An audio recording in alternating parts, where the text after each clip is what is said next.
Imagine holding a piece of music history in your hands, a cassette tape from 1982, filled with raw, unfiltered energy from Sheffield's underground metal scene. Now picture someone deciding to re-release that exact same tape, not as a nostalgic throwback, but as a mission to fund dementia research. That's the story of Gaz Holmes and his Skullcrusher Records, and it's a reminder that music isn't just sound, it's a lifeline, a rebellion, and sometimes, a cure. Let's unpack this. Holmes wasn't just some guy with a tape deck, he was a punk in the truest sense. In 1981, when the music industry was still dominated by bloated rock stars and corporate radio, he decided to take matters into his own hands. He printed a fanzine called Skullcrusher, weekly, by himself, in his kitchen, using a Gestetner machine. Think about that, no budget, no team, just a guy with a vision and a stapler. And guess what? He sold it. That's not just DIY, it's a blueprint for how art can thrive when it's driven by passion, not profit. Now, here's where it gets wild. Holmes didn't just document the scene, he curated it.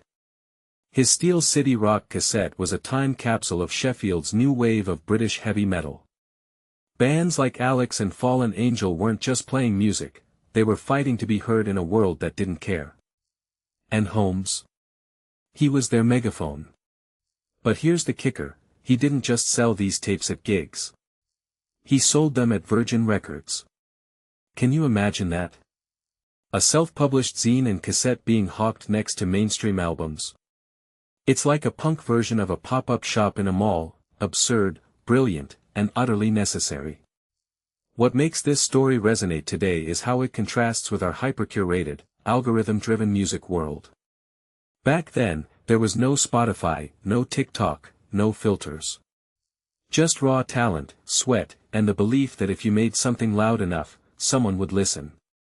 But Holmes didn't just stop at the tape. He's now re-releasing it as a CD, but with a twist, all proceeds go to helping people with early onset dementia. That's not just a business move, it's a statement.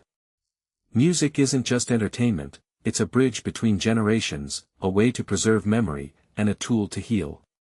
What if every artist thought like this? What if every album came with a purpose beyond profit? And let's not ignore the bigger picture. The new wave of British heavy metal was more than a genre, it was a cultural earthquake. It fused the aggression of punk with the riff-heavy legacy of Led Zeppelin, creating something entirely new. But by the mid-80s, it all collapsed under the weight of commercialization. Bands like Def Leppard traded speed for glitter, and the movement faded. Holmes' story is a reminder that art can't survive on hype alone. It needs authenticity, and sometimes, it needs a guy with a Gestetner machine to keep it alive. So here's the question, what would happen if we treated music like it mattered? If we stopped chasing trends and started building legacies? Holmes isn't just re-releasing a tape, he's proving that the past isn't dead. It's just waiting for someone to listen.